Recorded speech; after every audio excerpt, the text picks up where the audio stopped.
जो शुरू हो गया। बोलो बोलो बोलो, जुड़ते जाएंगे हमें जोड़ना नहीं। आ जाओ बैठ जाओ इधर, आओ नहीं तुम आ जाओ, अब उसको बैठ लेने दो। हम भी वही सोच रहे थे कहाँ बैठे हैं, पीछे पेड़ बैठे क्या। सभी साथियों को नमस्कार।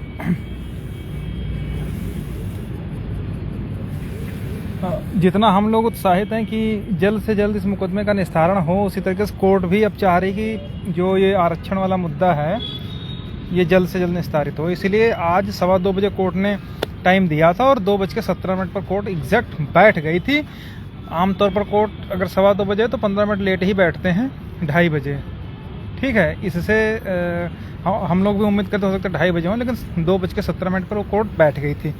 और कोर्ट बैठने के तुरंत बाद चूंकि जो अनरिजर्व अभ्यर्थी हैं उनकी तरफ से जो है बहस आशीष चतुर्वेदी साहब ने बहस करी।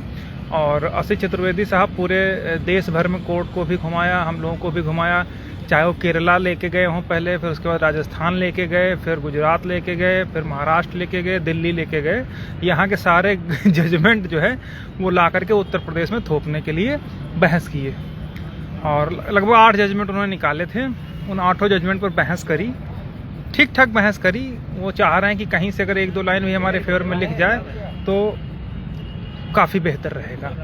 तो उन्होंने कई जजमेंट का हवाला दिया। एक तो विकास श्रृंखला वाला था, दीपा ईवी वाला था, इसके अलावा जो है वो क्या नाम एनसीटी बनाम दिल्ली वाला था। कई जजमेंट थे, वो सारे लेकर के लगभग 50-55 मिनट उन्होंने बहस करी। उनके बहस करने के बाद फिर जो अमरेंद्र त्रिपाठी साहब थे उन्होंने बहस करी। 2 लोगों की लगभग इनकी बहस कंक्लूड हो गई। और इस पूरी बहस के दौरान जो एक सबसे अच्छी बात देखने को मिली वो यही मिली कि जब भी ये सीनियर्स बहस कर रहे थे तो बार बार सुदीप सेठ साहब का नाम ले रहे थे। अनिल भाई भी हमारे साथ हैं, इनको भी पता होगा कि वो सीधे सीधे कर रहे थे कि सर एक तो उन्होंने इस भर्ती में कुछ ऐसा बचा नहीं जो उन्होंने कंक्लूड ना किया हो, लेकिन फिर भी कुछ ऐसी चीज़ें हैं जो हमें लगता है कोर्ट के समक्ष रखनी चाहिए, तो उन्होंने रखा। और वही डबल रिजर्वेशन वाला टी एलिजिबिलिटी है कि नहीं, इन सब मुद्दों पर उन्होंने बहस करी। ठीक है, जैसा कि मैंने पहले बताया था कि अनरिजर्व अभ्यर्थियों की कार्ड सिर्फ हम लोगों के पास होगी, उसी के परसुआंस में अनरिजर्व अभ्यर्थियों की बहस खत्म होने के तुरंत बाद हमारी तरफ से मैडम ने बहस शुरू कर दी।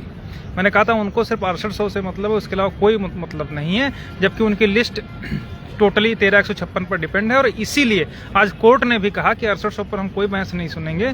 उससे पहले अगर 69,000 यानी 13156 डिसाइड हो जाती है तो 6800 का बहस करने की जरूरत भी नहीं रहेगी। और यही बात चूंकि भाटिया साहब ने करी थी, वही इस कोर्ट ने भी रिपीट किया। और अन्य जो सीनियर्स थे उन्होंने भी कहा कि पहले वो डिसाइड हो जाएगी तो इसका भविष्य क्या है ये स्वतः डिसाइड टिका हुआ स्वतः डिसाइड हो जाएगा।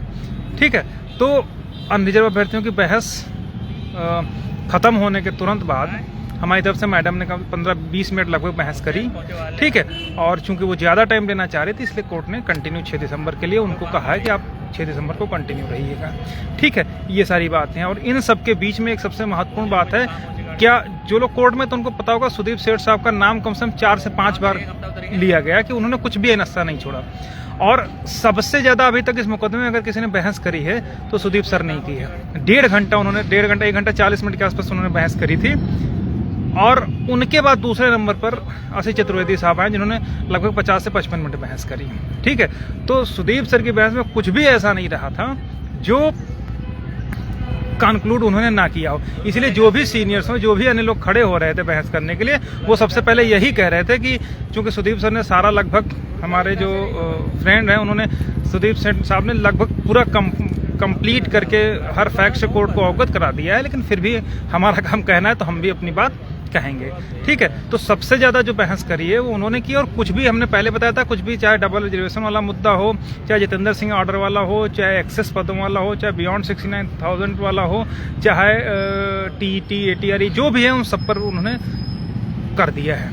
ठीक है, क्योंकि डबल रिजर्वेशन जो अनरिजर्व कैंडिडेट हैं जिन्होंने चैलेंज कर रखा है एक्ट को लेकर के, आदि वर्ड को लेकर के, इन सब पर वो बहस कर रहे थे। उसकी सबसे पहले जैसे बहस खत्म हुई उनकी, तो हमारी तरफ से मैडम उसके खिलाफ बोलना शुरू किया।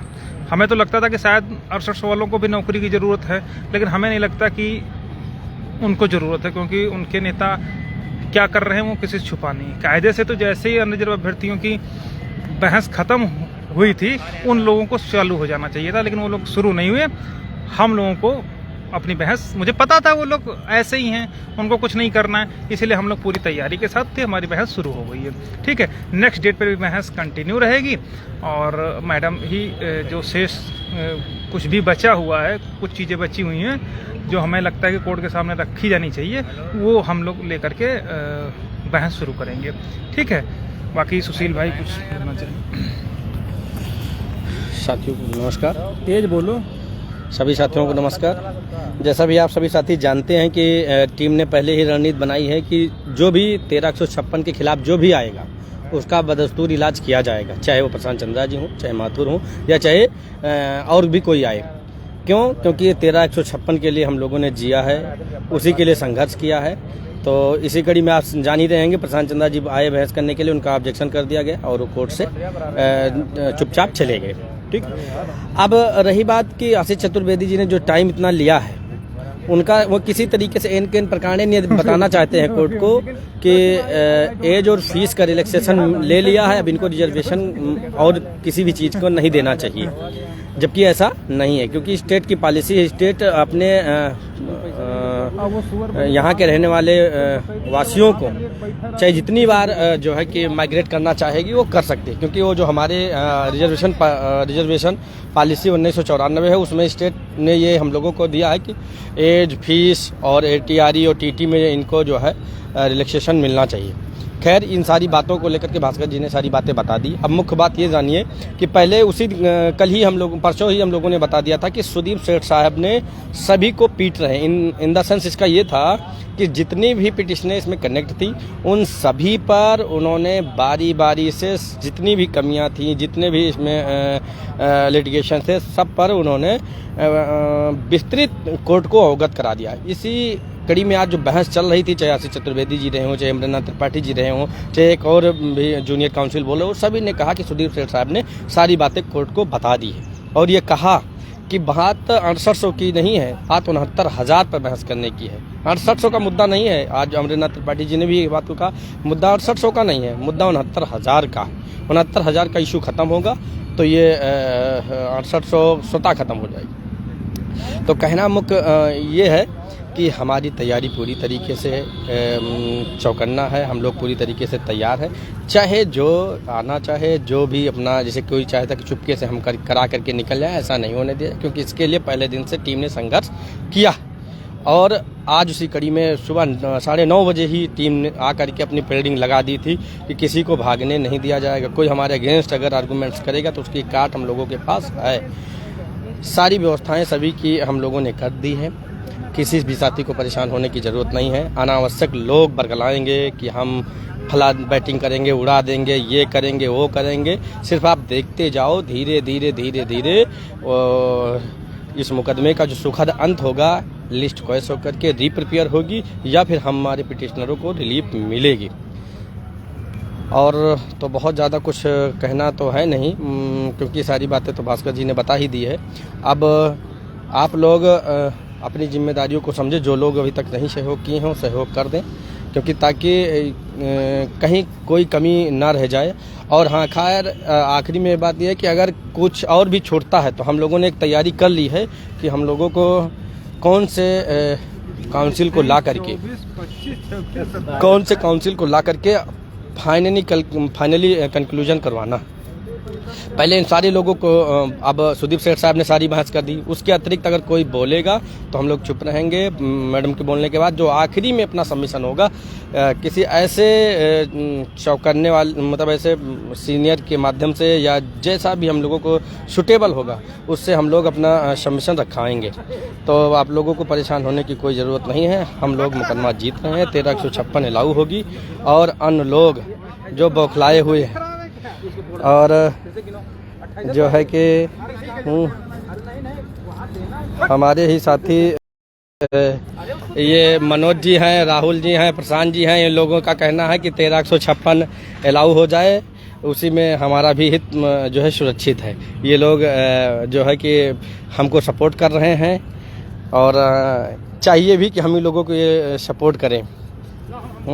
और कुछ बातें भी भास्कर भाई और कहना चाहते हैं, क्योंकि ये बहुत उत्सुक हो चुके हैं, क्योंकि सभी का बाजा बज चुका है ना, टीम ने सभी का बाजा बजा दिया है, तो इसलिए भास्कर भाई कुछ और कहना चाह रहे हैं। भास्कर भाई सब बात यह है कि हमने शुरुआत में ही कहा था कि आखिर में कोर्ट में हम ही लोग टिकेंगे और हम ही लोग टिके हैं। मैंने कहा था अनरिजर्व अभ्यर्थियों के खिलाफ कोई सामने नहीं दिखाई देगा, हम ही लोग दिखाई देंगे, हमारे वकील ही दिखाई देंगे। बाकी जो लोग, मैं किसी कहना नहीं चाहता लेकिन मैं मजबूर हो जाता हूं कहने के लिए कि किसी को एलिगेशन लगा देना, किसी के ऊपर उंगली उठा देना बहुत आसान रहता है, लेकिन उसके जैसा करना बहुत मुश्किल होता है। इस पूरे मुकदमे में अभी तक जो भी रोल प्ले किया है वो सिर्फ और सिर्फ हमारे सीनियर्स ने किया है और उन्हीं का सारा कंटेंशन उसमें लिख करके आएगा, ये भी मैं आपको याद दिलाता देता हूँ। ठीक है, चाहे जो भी हूँ, और चाहे अनरिजर्व अभ्यर्थियों के खिलाफ हो, अदरवाइज तो बड़ा माहौल बनाया गया था गुलामों के द्वारा, अन्य लोगों के द्वारा बना करके हम फलाना ये कर देंगे वो कर देंगे। जो लोग आज कोर्ट में थे उनसे मैं पूछना चाहूँगा कि किनके वकील बोल रहे हैं, किनके सीनियर्स बोल रहे थे। खड़े होकर टुन्न से ये नहीं कहा था साहब हमारा नाम नोट कर लीजिएगा, ठीक है, वो कभी हम लोगों ने नहीं किया। हमारी फैक्चुअल बहस हमेशा से रही और आगे भी रहेगी। और 6 दिसंबर को भी हम लोग वहीं से शुरू करेंगे जहां से आज बहस ख़त्म हुई है।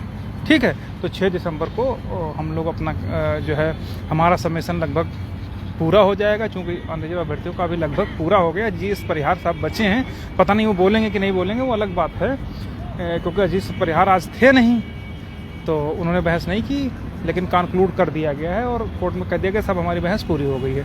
बाकी हम लोगों की तरफ से लगभग बहस हो गई थी। जो शेष बची वो 6 तारीख को कंटिन्यू रहेगी मैडम के द्वारा, और आगे भी उसके बाद मोहिनी तिवारी 973 उन सब में भी हमारी तरफ से ऑब्जेक्शन फाइल किया गया है, उस पर भी 60 सबमिशन हम लोग आज भी दिए हैं और आगे भी अगर जितना मौका मिलेगा उस हिसाब से चीज़ों को कोर्ट के समक्ष रखेंगे। और मैं ये बात पुनः आपको करता हूँ कि पूरी उम्मीद है कि 6 तारीख को जजमेंट डे यानी निर्णय का दिन होने की पूरी पॉसिबिलिटी, अगर कोई नया सीनियर आकर के नहीं धमका, और अगर धमकेगा भी तो हमें नहीं लगता कि कुछ भी बचा हुआ है शेष। कोर्ट में फिर वही बात रिपीट कर रहा हूँ कि सबसे तुरुप का इक्का सुदीप सेठ साहब ही साबित होंगे। जो लोग कोर्ट में थे उनसे पूछ लीजिएगा, कम से कम 4-5 बार उनका नाम था कि कुछ भी उन्होंने नहीं छोड़ा है। लेकिन अब चूँकि आने लोग हैं तो जितने सीनियर्स होते हैं कुछ ना कुछ चीज़ें बोल देते हैं। बाकी जो रास्ता हमने शुरू किया था कि जो हमारा अपोज जो हमारे खिलाफ हमारे पक्ष में रहा है, अगर वो हमारे खिलाफ आएगा तो उसको पूरी तरीके से ख़त्म कर दिया जाएगा। उसी का परिणाम ये हुआ कि माथुर के बाद आज चंद्रा जी का भी नंबर लग गया, और चूँकि उन्होंने ये स्वीकार किया कि बुढ़ापे के कारण जो है हमको याद नहीं रहा कि हम दूसरे में वो बेचारे चले गए। तो अब यहाँ के सीनियर्स को भी पता चला गया होगा कि ये दलित पिछड़े अपनी लड़ाई में किसी तरीके से पीछे नहीं हटेंगे, अपने उसके प्रति जागरूक है। बाकी जो चीज़ें बची हैं उनको हम लोग अगली डेट पर कंसिडर करके सारी बातें करेंगे। ठीक है, और बाकी आप लोग पता करते रहिए कौन सीनियर बोलता है कौन नहीं बोलता, और किसने जूनियर के नाम पे कितना हड़प लिया, कितना बंडर बांट किया, वो आप लोग देखते रहिएगा। बाकी जिन लोगों ने भरोसा किया है उनको कभी निराशा नहीं होगी, ये मैं आपको वादा दिलाता हूँ। ठीक है, बहुत बहुत धन्यवाद। और बाकी जो चीज़ें हैं वो अगर टाइम मिलेगा तो हम फिर लाइव में आकर के आप लोगों के सामने चीज़ों को बताएंगे।